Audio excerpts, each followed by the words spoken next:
বাচ্চাদের সব থেকে পছন্দের খাবার আর খুব সহজেই হয়ে যায় ঝামেলা ছাড়াই, খুব সুন্দর টেস্টও হয়েছে। রাধে রাধে বন্ধুরা, কেমন আছো সবাই? আশা করি সবাই ভালো আছো, সুস্থ আছো। সকাল থেকে ব্লগটা শুরু করছি। দ্বাদশী পালন করে নিয়েছি জগন্নাথের মহাপ্রসাদ দিয়ে।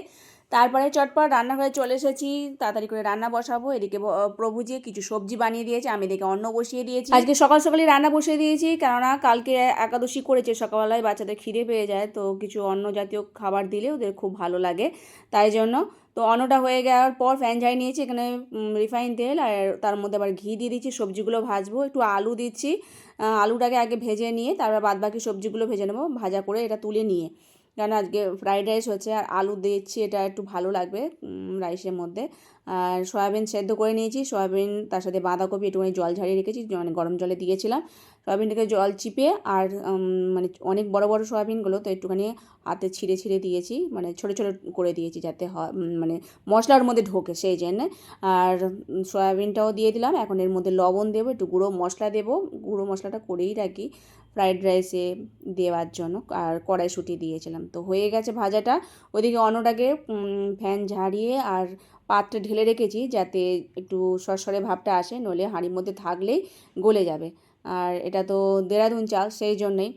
যাই হোক, আর সব কটা সবজি প্রত্যেকটা অন্নের ওপর দিয়ে দিলাম এবং গুঁড়ো মশলা দিয়ে ঘি দিয়ে একটু গোলাপ জল দিয়ে হালকাভাবে মাখিয়ে নিয়েছি অন্নের সাথে। আর একটু আলুর দম করবো প্রেসার কুকারের মধ্যে, আলুটা দুটো সিটি দিয়ে আর ভেজে নিলাম, জিরে ফোড়ন দিয়ে আর একটু মশলা দিয়ে দিলাম, মিক্সচারে করে রেখেছিলাম সেটা। হলুদ গুঁড়ো, একটু কড়াইশুঁটি, ধনে পাতা, তারপরে শীতের যা যা আইটেম দিতে হয় সেগুলো খেতে খুব ভালো লাগে। একটু মিষ্টি দিয়ে দেবো, গরম মশলা ওই যে গ্যাসের ধারে রেখে দিয়েছি সেটাকে গুঁড়ো করে ওর মধ্যে দিয়ে দেবো, খুব ভালো হয়। ধনে পাতাটা এখন দিয়ে দিলাম, বেশিক্ষণ সময় লাগবে না যেহেতু আলুটা সেদ্ধ করেই রান্না করেছি তাই। আর একটু রস রেখেছি যাতে রাইসের সাথে মাখিয়ে প্রসাদ পাওয়া যায়, সেই জন্য।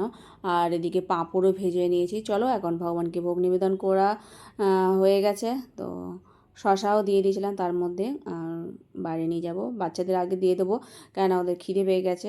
আসলে একাদশীটা ওরা করে ফলমূল গ্রহণ করে থাকে, বেশি কিছু খেতে চায় না, বিশেষ করে গোগো। তা ওদেরকে আগে দিয়ে দিয়েছি। আর বাচ্চাদের সব থেকে পছন্দের খাবার, আর এটা ঝামেলা ছাড়াই খুব সহজেই হয়ে যায়, আর ওরাও পছন্দ করে। ওদের প্রসাদ পাবা, আমরাও প্রসাদ পেয়েছিলাম, সত্যি খুব টেস্ট হয়েছিল আজকের খাবারটা।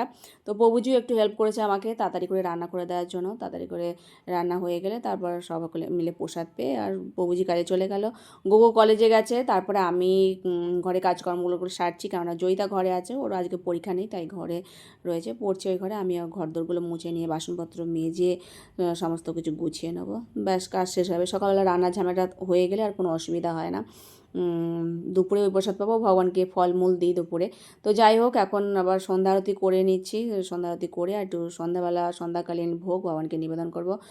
ছোলা ভিজিয়ে রেখেছিলাম, আলু সেদ্ধ, তার সাথে টমেটো কুচি, কাঁচা লঙ্কা, শসা, ধনে পাতা, একটু লেবু, গুঁড়ো মশলা, তার সাথে একটু নারকেল দিয়ে ভগবানকে সেবা দিয়েছিলাম।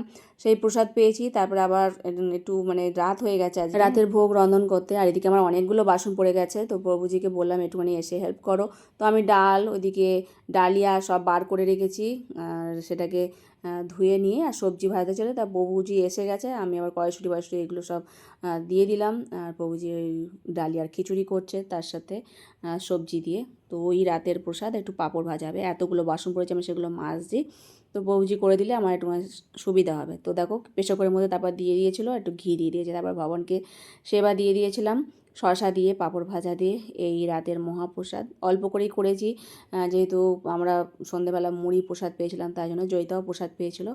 আর এখন প্রসাদ পাচ্ছি, জয়িতার আমার একসাথে থালায় নিয়ে নিয়েছে, আমি প্রসাদ পেয়ে ওকে দিয়ে দেবো। আর আজকে মতো